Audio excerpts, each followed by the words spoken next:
Student, आज हम लोग class 12 chapter number 10 lecture number 4 start करेंगे। इसके पहले कल हमने हाइजेंस वेव थ्योरी के according laws of reflection and laws of refraction को प्रूव किया था। लॉज ऑफ रिफ्लेक्शन में angle i equal to angle r हमने प्रूव किया था, और लॉज ऑफ रिफ्रैक्शन में Snell's law angle i sine i by sine r equal to constant which is equal to mu. तो Huygens ने किस प्रकार से प्रूव किया था, ये सारी चीजें हमने आपको बताया। अब हम आगे की ओर बढ़ेंगे। वेव का दो या दो से अधिक वेव आगे की ओर प्रोपोगेट होंगे। Particles means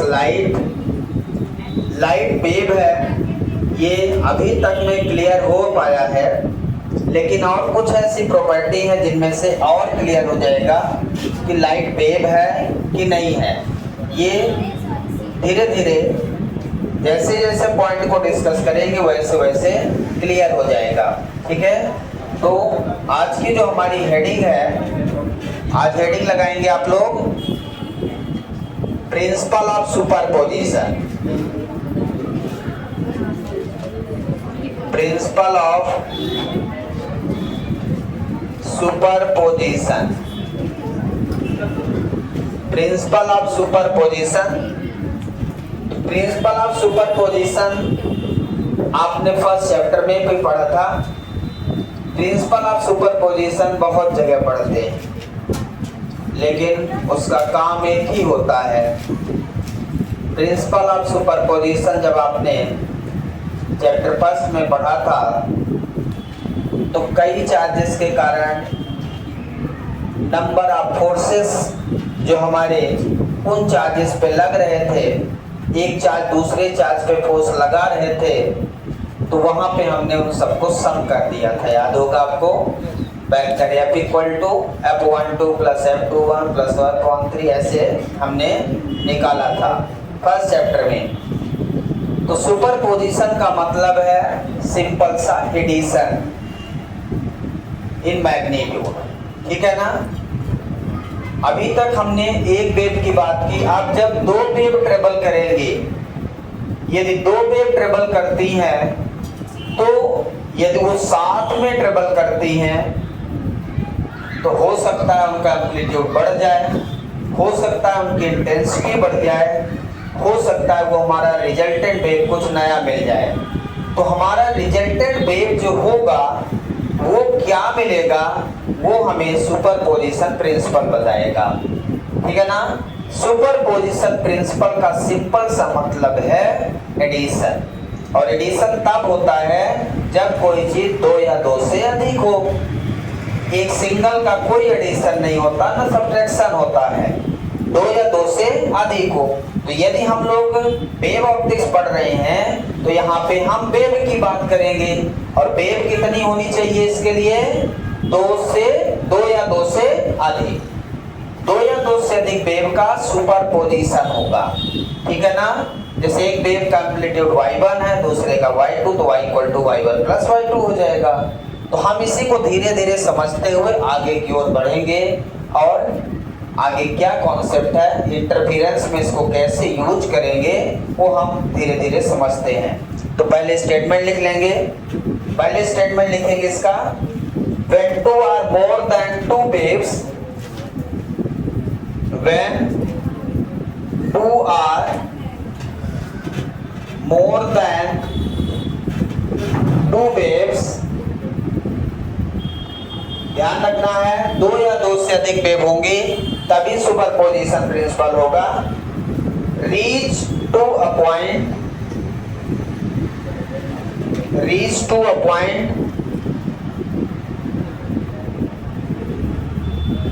reach to a point of a medium,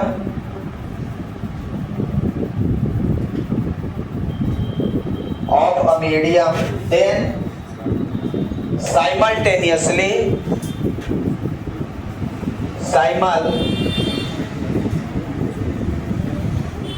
simultaneously the particle vibrate with the particle vibrate with the resultant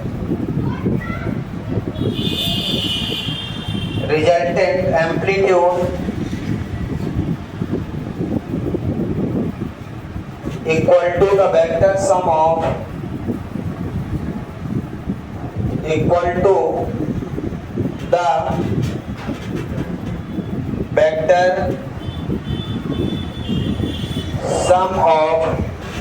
the amplitudes.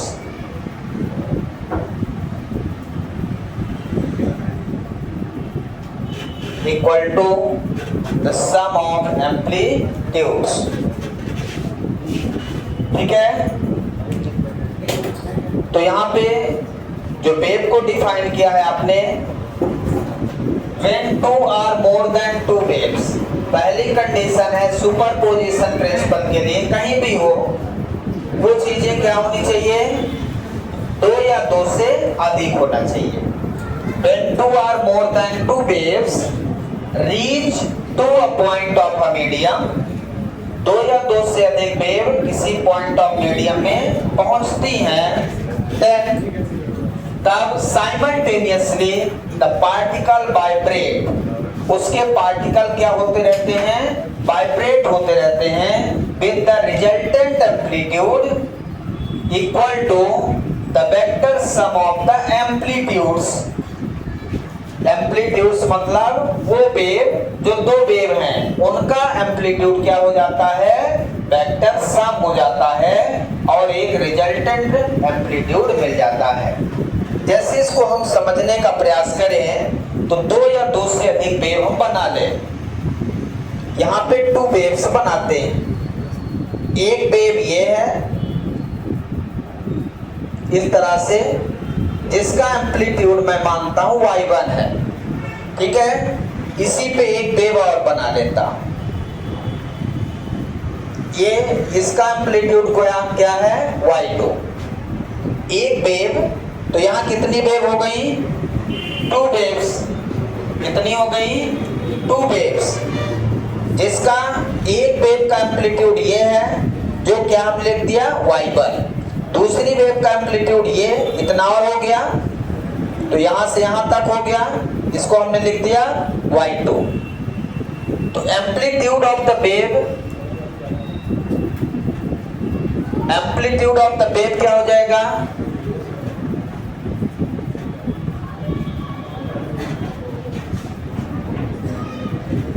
y equal to y1 plus y2। y equal to क्या हो जाएगा, y1 plus y2। ऐसा आप समझ सकते हैं इसको। यहाँ पे एक वेव है जिसका एम्पलीट्यूड इस तरह से है y1 और y2, तो हमारे रिजल्टेंट वेव का एम्पलीट्यूड कितना हो जाएगा, y1 plus y2। Resultant wave का एम्पलीट्यूड क्या होगा, बढ़ जाएगा।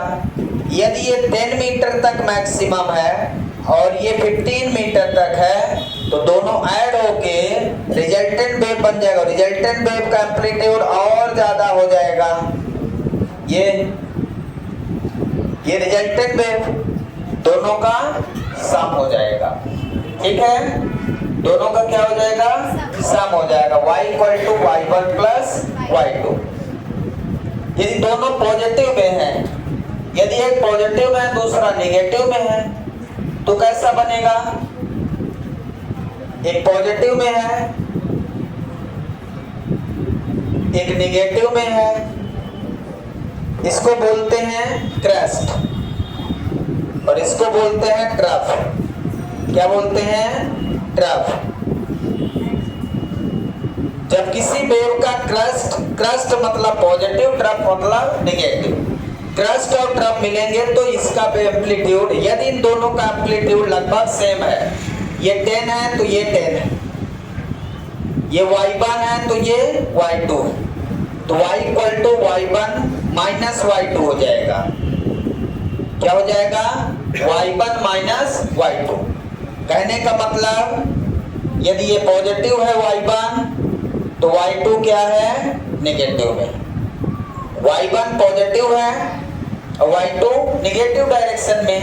y1 का डायरेक्शन क्या है? पॉजिटिव, y2 का डायरेक्शन निगेटिव, तो रिजल्टेंट वेव हमारा क्या हो जाएगा? y1 माइनस y2 या y2 माइनस y1। तो y1 माइनस y2 लिखेंगे तो रिजल्टेंट y की डायरेक्शन में रहेगा, और y2 माइनस y1 लिखेंगे तो रिजल्टेंट y2 की डायरेक्शन में रहेगा। तो इसका जो रिजल्टेंट लिखा मैंने y1 माइनस y2। तो इस तरह से सुपरपोजिशन प्रिंसिपल क्या कहता है कि sum algebraic vector sum of the amplitude. यहाँ पे क्या लिखा है? Resultant amplitude. रिजल्टेंट एम्पलीट्यूड कौन सा इसमें? इसका रिजल्टेंट एम्पलीट्यूड ये वाला है, ठीक है ना? ये वाला रिजल्टेंट एम्पलीट्यूड हो गया। y1 first wave, y2 second wave. When two wave two or more than, तो हमने 2 लिया है, तो दोनों जुड़ के क्या हो गए? रिजल्टेंट का एम्पलीट्यूड क्या हो गया? ज्यादा हो गया। इसमें ये y1 ये y2 दोनों जुड़ गए, माइनस हो गए, तो लगभग यहाँ पे इसका एम्पलीट्यूड बहुत कम हो जाएगा। यदि वेव के रूप में देखेंगे तो माइनस हो जाएगा, ठीक है? तो रिजल्टेंट एम्पलीट्यूड ये बन जाएगा इसमें।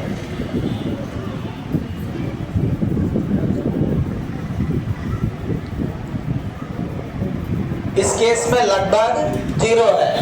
आगे हम पढ़ेंगे अभी टाइप ऑफ इंटरफेरेंस आगे, तो ये सारी चीजें समझेंगे। समझ आया? क्लियर है सभी को? तो सुपरपोजिशन प्रिंसिपल का मतलब सीधा सा है, जब भी वर्ड सुपरपोजिशन आए, मैं उस समय भी जब चैप्टर पढ़ाया था आपको, फर्स्ट चैप्टर याद है, उस समय भी मैंने वर्ड सुपरपोजिशन का मतलब बताया था। और वर्ड सुपरपोजिशन का मतलब किसी भी सब्जेक्ट में हो, आपको वर्ड की मीनिंग पे जाना है। What is the meaning of superposition principle? यदि आप वर्ड की मीनिंग को समझते हैं कि सुपरपोजिशन का मतलब सीधा सा दो चीजें या दो से अधिक को ऐड करना, बस, और वो भी वेक्टर में होगा। इसमें होगा, वेक्टर में होगा ये हमेशा। जैसे आपने फोर्स वेक्टर एडिशन किया है फर्स्ट चैप्टर में, सुपरपोजिशन प्रिंसिपल, ठीक है ना? इसी तरह से यहाँ पे भी सुपरपोजिशन प्रिंसिपल है। तो वेक्टर एडिशन जब होगा वहां superposition principle 2 or more than 2 waves होगी। आगे बढ़े, लिख लिया आपने पूरा?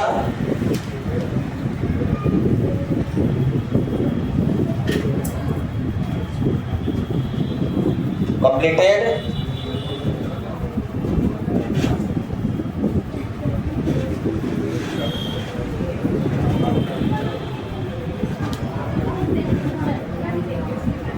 इसमें पॉइंट लिखेंगे, the superposition principle applicable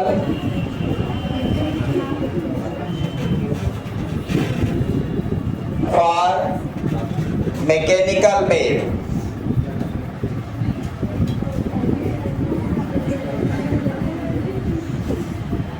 The superposition principle applicable for mechanical wave, किस वेव के लिए? Mechanical wave, as well as electromagnetic wave, electromagnetic wave। Superposition principle किसके लिए एप्लीकेबल है? Mechanical wave as well as electromagnetic wave. और mechanical wave क्या होती हैं? Longitudinal wave and transverse wave. तो ये दोनों के लिए भी एप्लीकेबल है। द सुपरपोजिशन प्रिंसिपल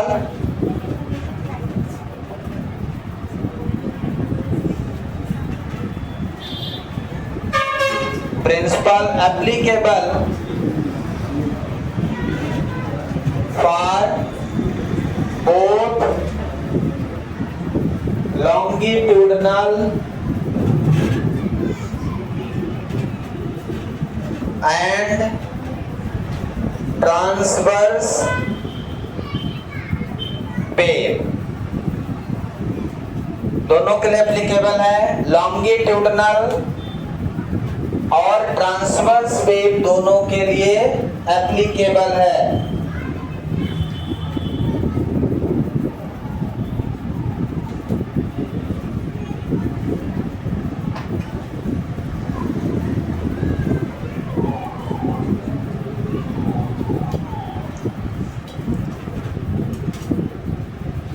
समझ आया क्या? ये सुपरपोजिशन प्रिंसिपल को भी हाइजेन ने दिया था। ये हाइजेन वेव थ्योरी का ही एक पार्ट है।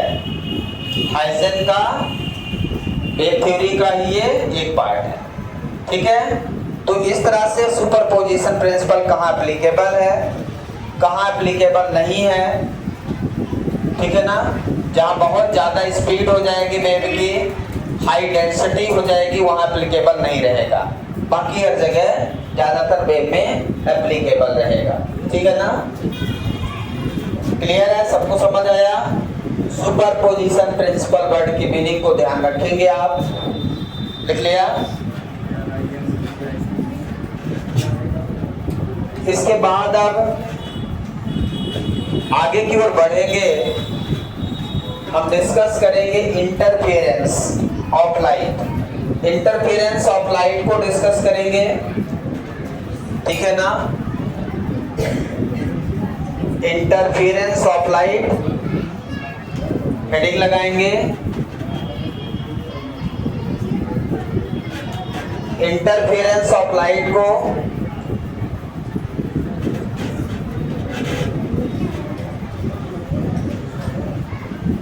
थॉमस यंग साइंटिस्ट थे। थॉमस यंग साइंटिस्ट ने 1802 में इस एक्सपेरिमेंट को, इंटरफेरेंस ऑफ लाइट का एक्सपेरिमेंट किया और एक्सपेरिमेंट के माध्यम से उन्होंने इंटरफेरेंस को एक्सप्लेन किया कि इंटरफेरेंस में क्या क्या हो सकता है। इंटरफेरेंस के लिए जब दो वेव आगे की ओर बढ़ रही होंगी तो आप सोचिए उनमें क्या क्या हो सकता है। यदि दो वेव आगे की ओर बढ़ रही हैं किसी भी मीडियम में, तो उनकी जो इंटेंसिटी है, उनका जो एम्पलीट्यूड है, वो बढ़ भी सकता है और घट भी सकता है। क्या हो सकता है? बढ़ भी सकता है और घट भी सकता है। मतलब ये कांस्टेंट नहीं रहता, एम्पलीट्यूड कहीं बढ़ेगा कहीं घटेगा। यदि ये बढ़ेगा और घटेगा तो इसमें एनर्जी, जो हमारी एनर्जी है, उस पर भी इफेक्ट पड़ेगा। वेव की एनर्जी पर भी इफेक्ट पड़ेगा। इसका मतलब एनर्जी भी हमारी कहीं बढ़ेगी कहीं घटेगी। यदि एम्पलीट्यूड बढ़ गया तो वहां एनर्जी बढ़ जाएगी, एम्पलीट्यूड घट गया तो वहां एनर्जी घट जाएगी। वो वेव के मोशन पे निर्भर करता है, वेव किस तरह से चलती है। इस शब्द को मेंटेन करने के लिए हमने कहा रीडिस्ट्रीब्यूशन ऑफ एनर्जी। क्या बोला? Redistribution of energy. मतलब रीडिस्ट्रीब्यूशन ऑफ एनर्जी ही इंटरफेरेंस है। इंटरफेरेंस का एक और मतलब है, जैसा कि हम सब लोग बोलते भी हैं कभी कभी, तुम इंटरफेयर मत करो, हमारी बात में इंटरफेयर कर रहे हो। ठीक है ना, जब दो लोग बात करते हो तीसरे को नहीं बोलना चाहिए। क्यों? क्योंकि उसके इंटरफेरेंस से एक डिस्टरबेंस क्रिएट होता है कि नहीं? तो यहाँ पे वही चीज है, जब वेव एक जगह से दूसरी जगह जा रही होंगी तो उसके एम्पलीट्यूड को बढ़ा भी रहे होंगे और घटा भी रहे होंगे। मतलब इंटरफेरेंस का मतलब रीडिस्ट्रीब्यूशन, उसके एनर्जी को चेंज कर रहे हैं। वो उसकी एनर्जी कहीं बढ़ रही है कहीं घट रही है। तो इंटरफेरेंस के द्वारा ये चेंजेस आपको देखने को मिलेगा। इसका मतलब रीडिस्ट्रीब्यूशन ऑफ एनर्जी जब होगा तभी इंटरफेरेंस होगा। तभी क्या होगा, इंटरफेरेंस होगा। तो इसे हम एक्सप्लेन करेंगे। तो सबसे पहले थॉमस यंग साइंटिस्ट, अब एक नए साइंटिस्ट का आगमन होता है हमारे इलेक्ट्रोमैग्नेटिक वेव में, और आगे भी इनका आगमन अभी चलेगा कुछ दिन, क्योंकि इनके द्वारा भी वेव को बड़े अच्छे तरीके से बताया गया यंग्स डबल स्लिट एक्सपेरिमेंट के माध्यम से। तो अभी यंग को इतना जल्दी भूलना नहीं है, अभी इनका काम बहुत बाकी है। यंग्स डबल स्लिट एक्सपेरिमेंट लगभग अब आगे के जो पार्ट बचे हैं वो इन्हीं के माध्यम से कंप्लीट किए जाएंगे। यंग्स डबल स्लिट एक्सपेरिमेंट आगे मिलेगा, फिर उनकी जो इंटेंसिटी हमने आपको बताया कम होती है, ज्यादा होती है, कितनी होती है रिजल्टेंट वेव की, सारा का सारा कैलकुलेशन इन्हीं का है। अब हमारे हाइजेन को अभी थोड़ी देर के लिए आप होल्ड करके रखिए, क्योंकि उनका थोड़ी देर के लिए काम समाप्त है।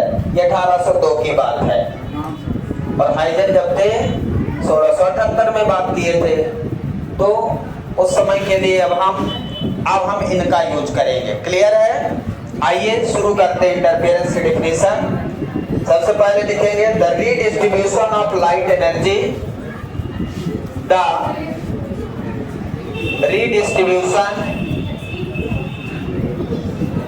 रीडिस्ट्रीब्यूशन ऑफ, प्लीज बात ना करें, लाइट एनर्जी। आपकी हर बात कैमरे में रिकॉर्ड हो रही है, इधर से उधर चेहरा दिख रहा है मुझे, मैंने उधर ही लगाया है इस बार, इधर रिकॉर्डिंग कम कर रहे हैं, ठीक है। The redistribution of light energy take place as a result of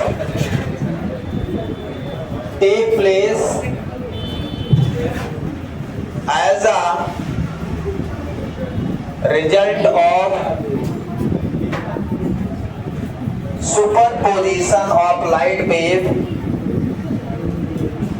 superposition of light wave coming out from two coherent sources,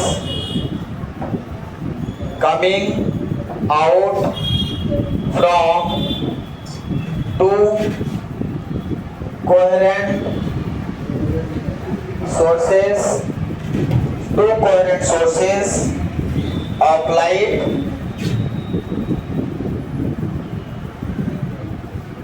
two sources of light. This phenomena is called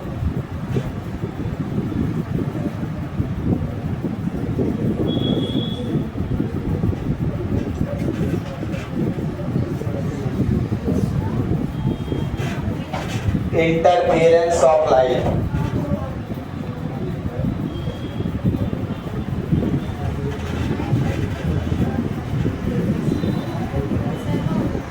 ठीक है,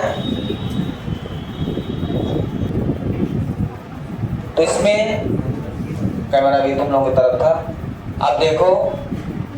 हाँ, इंटरफेरेंस ऑफ लाइट क्या है? The redistribution of light energy, the redistribution of light energy take place. हमने आपको बताया कि light की एनर्जी क्या होती है, जब वेव एक जगह से दूसरे जगह की ओर ट्रेवल करते हैं तो होता क्या है, एक वेव के साथ दूसरी वेव जब चलती है तो कहीं जगह पे वो दोनों मिलते हैं तो वहां पे एनर्जी ऐड हो जाती है, और कहीं एक ऐसी जगह मिलती है जहां पे उनकी एनर्जी कम हो जाती है। जैसे क्रस्ट और क्रस्ट यदि मिल गए तो वहां पे एम्पलीट्यूड बढ़ जाएगा।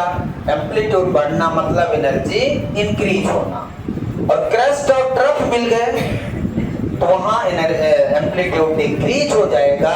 इसका मतलब वहां एनर्जी बहुत कम हो जाएगी।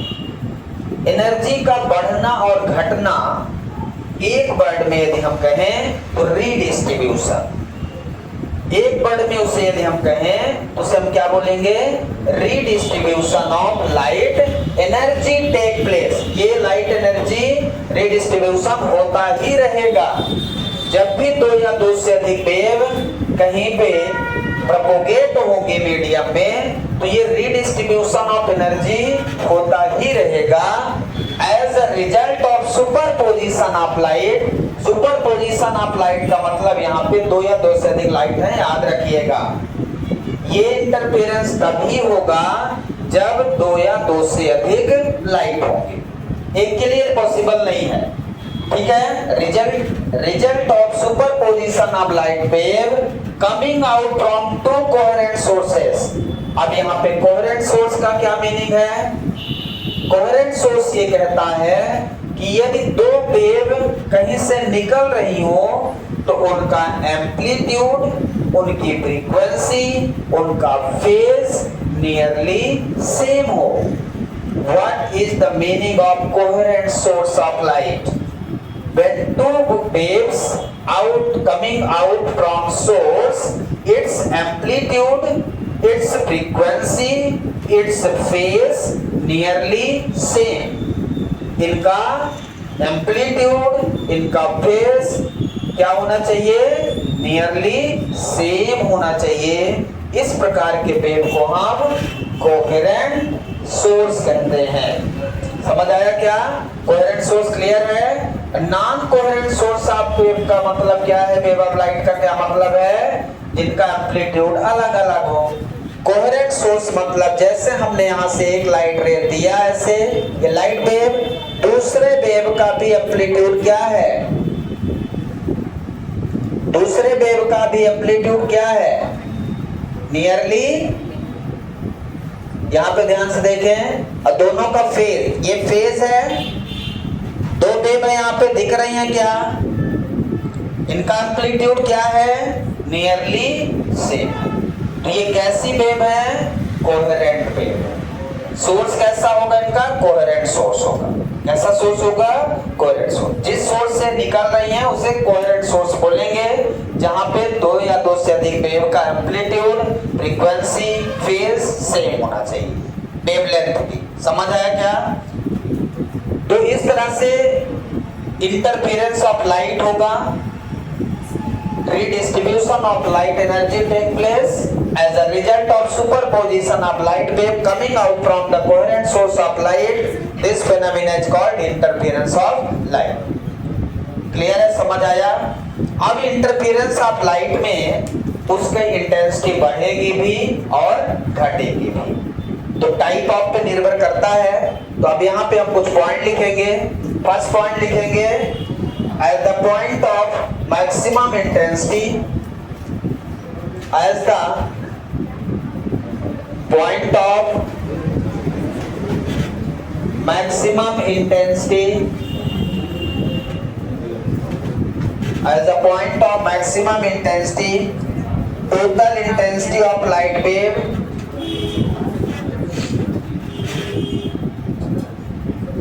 total intensity of light wave, total intensity of light wave is greater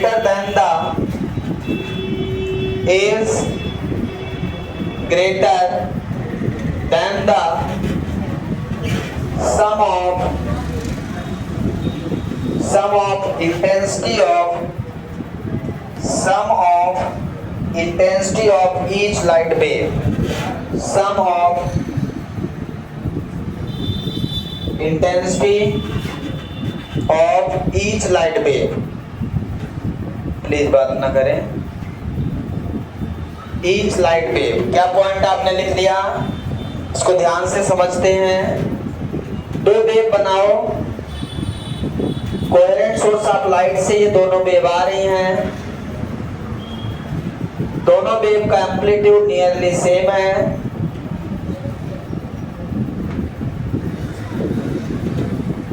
ये दो वेव है।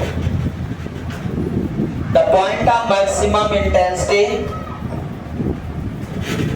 The point of maximum intensity, maximum intensity कहां मिलेगा? कोई बता सकता है इसमें? मुझे पता है, कोई नहीं बताएगा। कहां मिलेगा? मैक्सिमम इंटेंसिटी का मेजरमेंट उसके एम्पलीट्यूड से होता है। जहां मैक्सिमम एम्पलीट्यूड वहीं पे मैक्सिमम इंटेंसिटी। तो मैक्सिमम इंटेंसिटी कहाँ मिलेगी? ये दोनों का सुपर पोजिशन होगा। सुपर पोजिशन मतलब दोनों का एम्पलीट्यूड, इसको क्रस्ट एंड क्रस्ट बोलते हैं। दोनों वेव का जब क्रस्ट मिलेगा, क्या बोलते हैं इसको? क्रस्ट बोलते हैं, ध्यान रखो। और इसको क्या बोलते हैं? ट्रफ। जो नेगेटिव में होता है मैक्सिमम एम्पलीट्यूड, उसको ट्रफ बोलते हैं। जो पॉजिटिव में मैक्सिमम एम्पलीट्यूड होता है उसको क्रस्ट बोलते हैं। इसका भी ये क्रस्ट है, इसका ये क्रस्ट है। तो दोनों क्रस्ट और क्रस्ट मतलब पॉजिटिव और पॉजिटिव मिलेंगे, सुपर पोजिशन होगा, तो क्या हो जाएगा? इसका एम्पलीट्यूड और बढ़ जाएगा। बढ़ जाएगा कि नहीं? ऐसे ही निगेटिव में, फिर पॉजिटिव में। मैंने क्या लिखा? At the point of maximum intensity, ध्यान रखिए पॉइंट ऑफ मैक्सिमम इंटेंसिटी कहां है? ये है।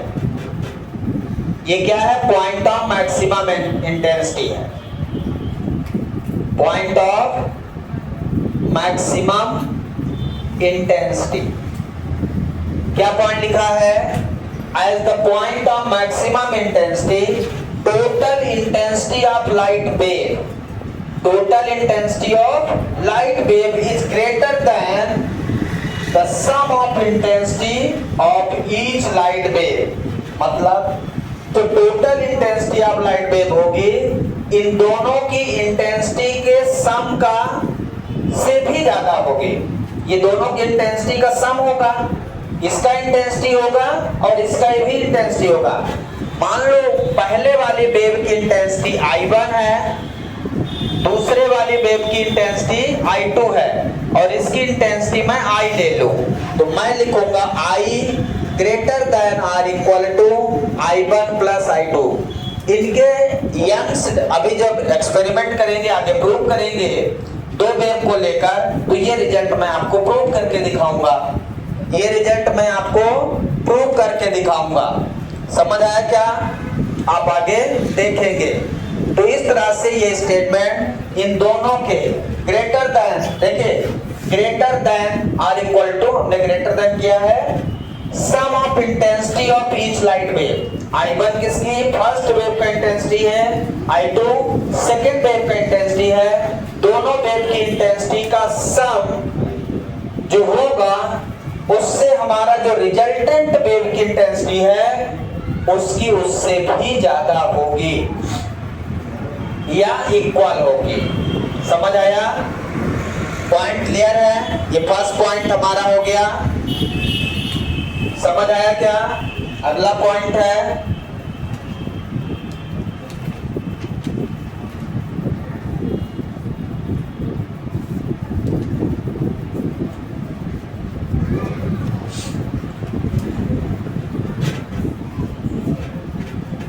पॉइंट सेकेंड, इंपॉर्टेंट पॉइंट है the intensity of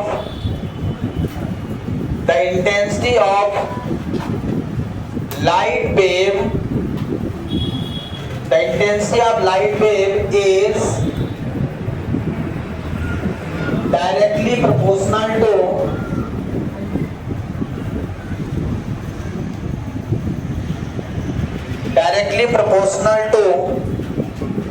the square of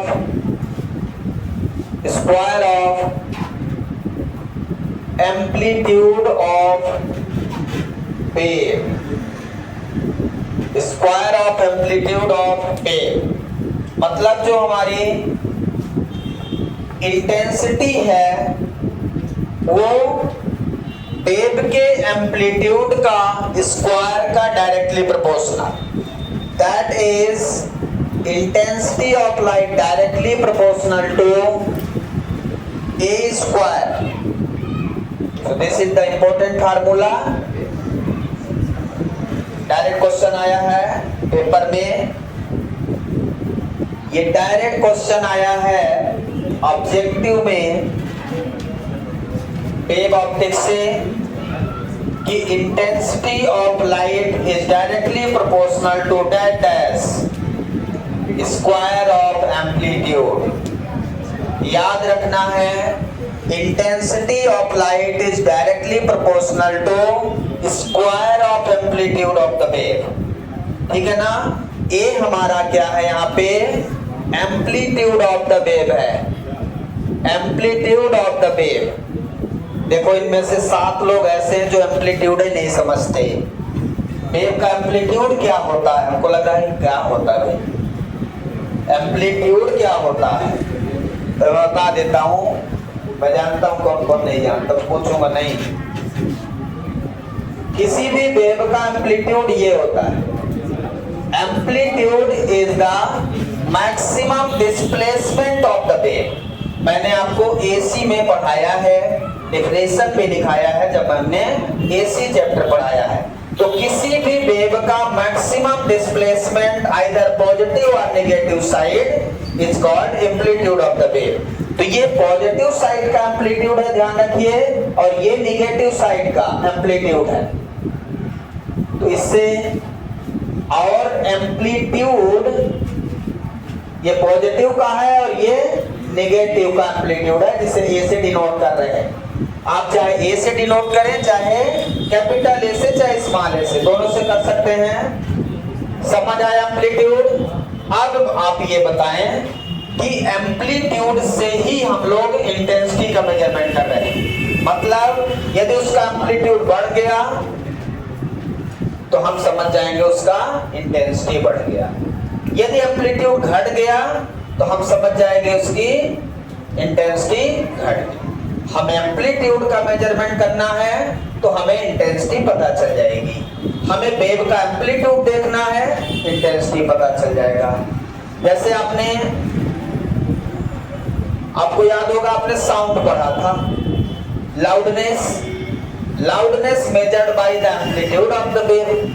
पढ़ा था 9th में? नहीं पढ़ा, कोई बात नहीं। Loudness is measured by amplitude of the wave. और वहां पिच था, pitch is measured by the frequency of the wave. Frequency से पिच का मेजरमेंट, जैसे लड़कों की आवाज और लड़कियों की आवाज, दो की आवाज में पिच किसकी ज्यादा है? लड़कियों की पिच ज्यादा है, समझ आया? और लड़कों का लाउडनेस, ठीक है ना, उनका आवाज बहुत मोटा होता है। चलिए ज्यादा हम बात नहीं करेंगे, हमें टॉपिक पे बात करना है, ठीक है? तो दूसरा इंपॉर्टेंट पॉइंट हमारा क्या है? Intensity of light wave is directly proportional to the square of amplitude of wave. इसको ध्यान रखना है क्योंकि ये सबसे ज्यादा इंपॉर्टेंट है, आगे यूज भी आएगा, ठीक है? बता दें, अगला पॉइंट लिखेंगे,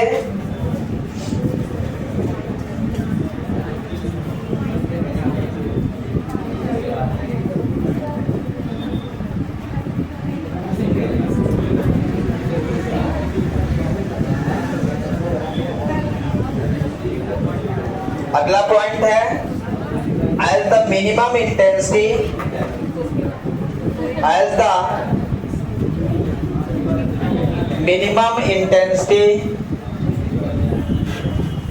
as the minimum intensity total intensity of light wave,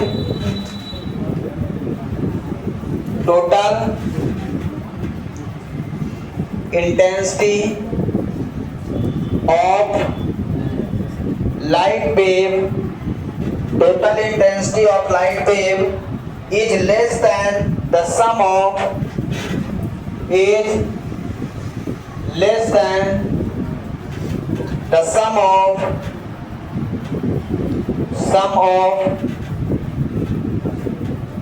each light wave,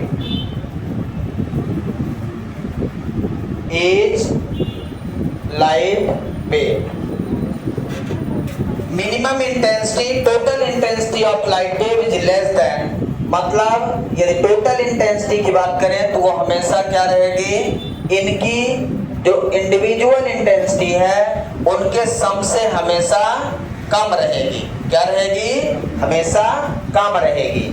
ये हमने लिख दिया, I टोटल इंटेंसिटी है less than I1 plus I2। इसका मतलब ये है, जैसे हम यहाँ पे समझे तो हमारे पास दो वेव है, एक वेव ऐसे जा रही है, एक वेव ऐसे जा रही है, ठीक है? जब एक का क्रस्ट दूसरे के ट्रफ से मिलेगा। इसका ये क्रस्ट है और यहाँ पे ये ट्रफ है। अब देखें, जितना ये पॉजिटिव में उतना ये निगेटिव में, जितना ये पॉजिटिव उतना निगेटिव, इसका लगभग क्या हो जाएगा, 0 हो जाएगा। दोनों का रिजल्टेंट क्या हो जाएगा, लगभग 0 हो जाएगा। इस तरह से वो और कम हो जाएगा। इसका अलग होगा, इसका अलग होगा, रिजल्टेंट का अलग हो गया। हमेशा क्या रहेगा, intensity less than sum of individual waves. तो इंडिविजुअल वेव का इंटेंसिटी का सम, नेट इंटेंसिटी हमेशा लेस रहेगी और मैक्सिमम के लिए हमेशा ज्यादा रहेगी या इक्वल रहेगी। समझ आया?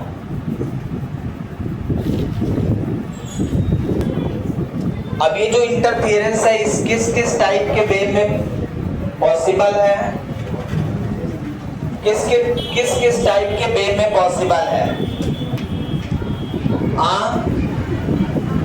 फोर्थ पॉइंट है interference of light applicable both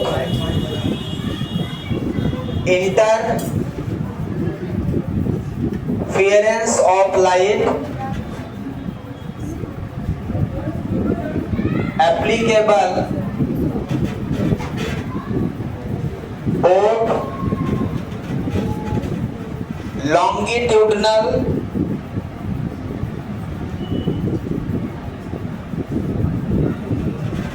and transverse wave।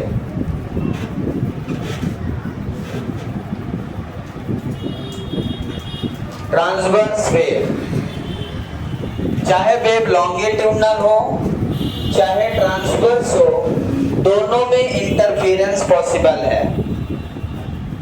दोनों में इंटरफेरेंस पॉसिबल है, मतलब ये इंटरफेरेंस दोनों में एप्लीकेबल है।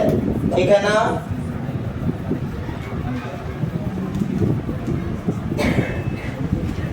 समझ आया? क्लियर है?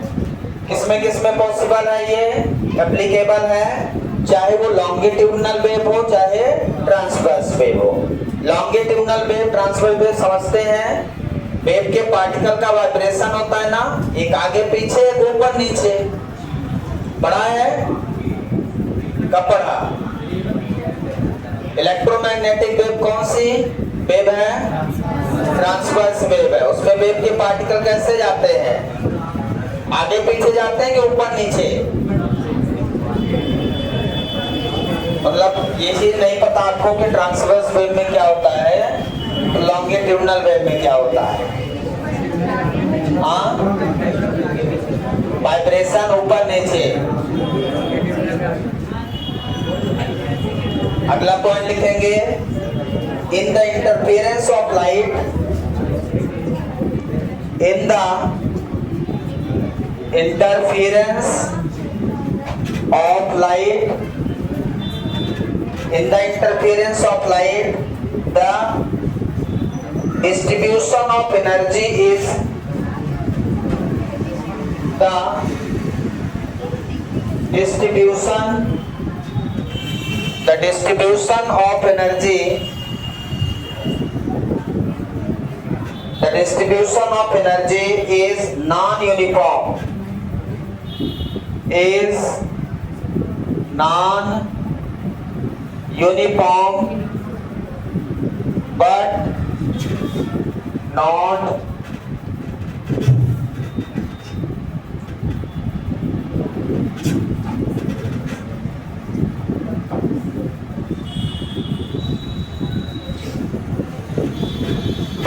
destroyed.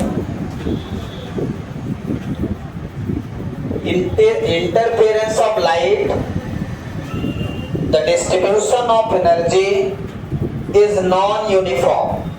Non-uniform का मतलब जो डिस्ट्रीब्यूशन ऑफ एनर्जी हो रहा है वो कहीं ज्यादा है कहीं कम है।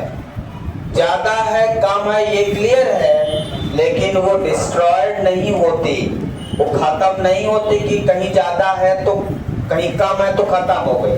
खत्म कहीं भी नहीं होगी, उसका एम्पलीट्यूड कितना भी कम हो जाए, ठीक है ना, एनर्जी डिस्ट्रॉय नहीं होगी, एनर्जी डिस्ट्रॉय नहीं होगी।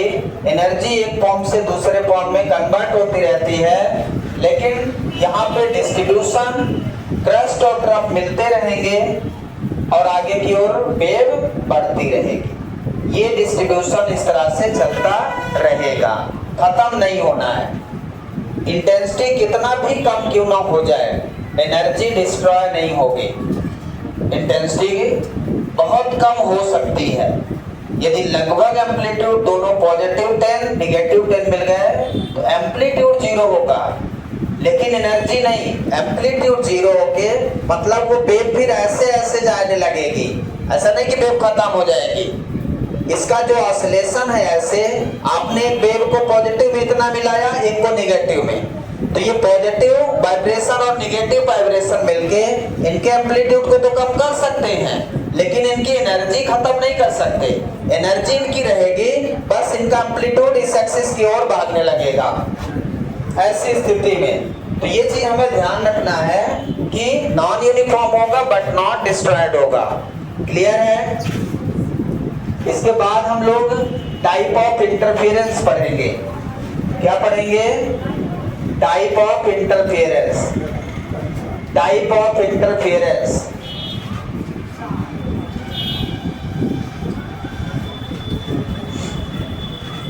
टाइप ऑफ इंटरफेरेंस में दीज आर टू टाइप्स, जो कल पढ़ेंगे। नाम बस लिख लेता हूं। पहला कंस्ट्रक्टिव इंटरफेरेंस, दूसरा डिस्ट्रक्टिव।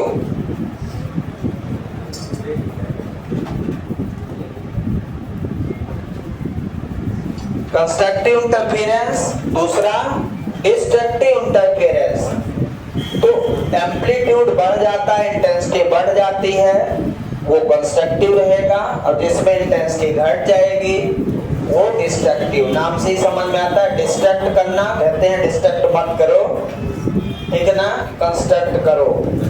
तो इस तरह से ये दो टाइप की होगी। इसका मतलब हम कल पढ़ेंगे इनको दोनों को डिटेल में, और प्रयास करेंगे कि डेरिवेशन हो पाए। Thank you, have a nice day.